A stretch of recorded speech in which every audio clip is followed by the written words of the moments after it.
बगीखाना स्थित Baroda high school में admission के मुद्दे को लेकर हंगामा हुआ। लायंस एजुकेशन ट्रस्ट द्वारा शहर में अलकापुरी, ओएनजीसी कॉलोनी, दंतेश्वर और पोलो ग्राउंड के पास स्थित बगीखाना में बरोड़ा हाई स्कूल का संचालन किया जाता है। ट्रस्ट के इन 4 स्कूलों में से अलकापुरी और बगीखाना स्थित स्कूल कुछ न कुछ कारणों से विवादों में घिरी रहती है। पिछले दिनों एक छात्र को दुखद घटना पर छुट्टी नहीं देने पर अलकापुरी स्कूल विवाद में घिरी थी, जबकि आज बगीखाना स्थित स्कूल छात्र के एडमिशन के मुद्दे को लेकर विवाद में फंसी है। सरकार के नियमों के अनुसार स्कूल में छात्र के प्रवेश के लिए उसके माँ बाप या अभिभावक का इंटरव्यू नहीं लिया जा सकता है, लेकिन बगीखाना स्थित बरोड़ा हाई स्कूल में इस प्रकार की कार्यवाही चलती है। ऐसी खबर मिलने पर अभिभावकों का साथ देने यूथ कांग्रेस के ऋत्विज जोशी और कांग्रेस के नगर सेवक बालू सुर्वे अपने समर्थकों के साथ स्कूल पहुंचे और हंगामा मचाया।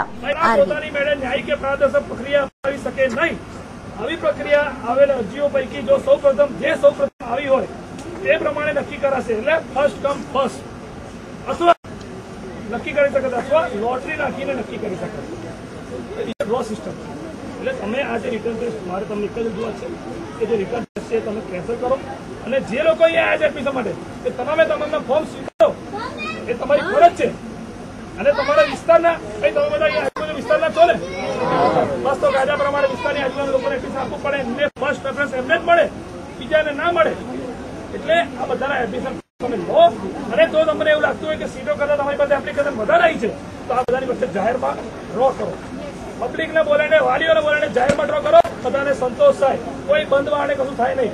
કેન્દ્ર સરકાર દ્વારા જે રાઇટ ટુ એજ્યુકેશન એક્ટ બનાવવામાં આવ્યો છે અને ગુજરાત સરકારે જેનો પરિપત્ર આખા ગુજરાતમાં જે મોકલેલો છે, વડોદરા શહેરના ડીઓએ પણ જે સ્કૂલોની અંદર પરિપત્ર મોકલ્યા છે એવું અમને કીધેલું।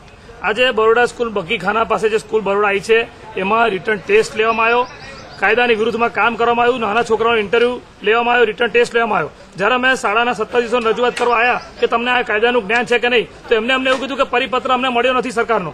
કાયદામાં ચોખ્ખું લખ્યું છે કે કોઈ પણ નાના બાળકના કે એમના મા બાપના ઇન્ટરવ્યુ લેવા નહીં, એમના મા બાપની વાર્ષિક આવક વિશે પૂછવું નહીં, આ બધું કાયદામાં લખેલું છે। તે છતાં કાયદાની વિરુદ્ધમાં જઈને આ શાળાના સત્તાધીશોએ પોતાનું મનસ્વી વલણ અપનાવ્યું છે અને જે તકલખી નિર્ણયો આ લોકો સ્કૂલવાળા ચલાવે છે એને અમે ચલાવી નહીં લઈએ। આજે તમે જુઓ કે અમારી સાથે તો આવું વર્તણૂક કરે જ છે શાળાના સંચાલકો, પણ પ્રેસ રિપોર્ટર જે એક હતા ડીઓ ભાસ્કરના જે મેડમ હતા એમની સાથે પણ પ્રિન્સિપાલ દ્વારા ગેરવર્તણૂક કરવામાં આવી, એમનું આઈ કાર્ડ લઈ લેવામાં આવ્યું અને ગમે તેમ શબ્દોથી એમની સાથે વર્તણૂક કરવામાં આવી, એને પણ અમે સખ્ત શબ્દોમાં વખોડીએ છીએ। પ્રેસ મીડિયા એ લોકશાહીની ચોથી જાગીર છે અને પ્રેસ મીડિયાનું પણ જો આવી તો કોઈ અપમાન કરે અમે સહન નહીં કરીએ। આવનારા દિવસોમાં આ મુદ્દા લઈને આગામી કાયદાકીય અને જે પણ આંદોલનાત્મક કાર્યક્રમ થશે એ અમે કરીશું। હા, એટલે યુકેજી નો એડમિશન લેવાનો હતો યુકેજીમાં, એટલે અહીંયા રિટર્ન ટેસ્ટ હતો 10 to 11 નો, એટલે હું આવી હતી અત્યારે અહીંયા। એ પેરેન્ટ્સ લોકો ખોટી વાત છે। રિટર્ન ટેસ્ટ એવી તો સ્કૂલ તો છે ખરેખરમાં છોકરાઓને ભણાવવા માટે, રિટર્ન ટેસ્ટ છોકરાઓ કેટલા હોશિયાર છે એ પ્રમાણે પછી થોડું કઈ રિટર્ન ટેસ્ટ લઈને પછી હોશિયાર છોકરાઓ છે એ લોકોનું એટલે સ્કોલર છે આ લોકો એને ભણાવે તો એનું કોઈ મિનિંગ નથી, એ સ્કૂલ ના કહેવાય એને, એ તો ઓફિસ કે ઇન્ટરવ્યુ હોય એવું ઓફિસમાં ચાલે, સ્કૂલમાં થોડું ચાલે બધું। તો સ્કૂલ તો ખરેખરમાં છોકરાઓને નોલેજ આપવા માટે છે। કાયદેસર હોય તો એગ્રી છે, બિનકાયદેસર હોય તો એગ્રી નથી। એની રિટર્ન ટેસ્ટ તમે ના કહેતા, ઇટ્સ અ રેડીનેસ ટેસ્ટ। અને પહેલા પણ મેં કીધું કે 5 સીટ માટે 50 લોગ અપ્લાય કરતા હોય તો you give a solution how to select best 5 or worst 5 whatever. 5 seat માટે 5 એપ્લિકન્ટ્સ હોય નો પ્રોબ્લેમ, 5 સીટ માટે 50 એપ્લિકેશન્સ હોય, કેવી પારદર્શક પદ્ધતિ કહેવાય, this is the best way. પણ મને ખાતરી છે પ્રિયા મેડમ એમના પીટીએ સાથે વાત કરશે and this is what is the પારદર્શક પ્રક્રિયા। કાયદા પ્રમાણે શું છે? કાયદા પ્રમાણે જ છે આ પારદર્શક પ્રક્રિયા।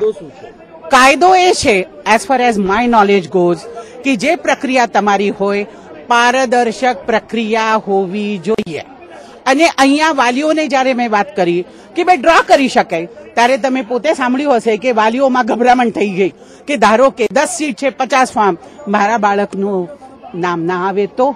જ્યારે અમારી ત્યાં શાકભાજી વાળો હોય કે કોઈ પણ હોય એની સાથે અમારે કશું લેવું દેવું નથી, અમે લકી હોઈએ तो તમારું બાળક हमारी स्कूल में आवे।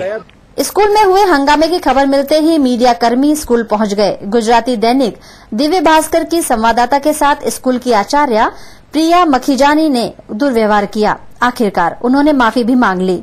हंगामा होने के कारण एजुकेशन इंस्पेक्टर नवनीत मेहता और एमजी प्रजापति भी पहुंच गए और उन्होंने योग्य कार्यवाही करने की बात कही। ટેસ્ટ લીધો છે, ટેસ્ટ સામે ઇન્કવાયરી કરવામાં આવી છે અને નિવેદન લીધેલા છે અને એની સામે કડકમાં કડક જે કાયદાની ભાષા હશે એ પ્રમાણેનો એક્શન લેવાશે. આની સામે સોકોઝ નોટિસ થશે ને એનો ફાઇન પણ થતો હોય છે. જ્યારે આવા ટેસ્ટ થતા હોય છે ટેસ્ટની સામે ફાઇન પણ નોર્મ્સ પ્રમાણે થશે.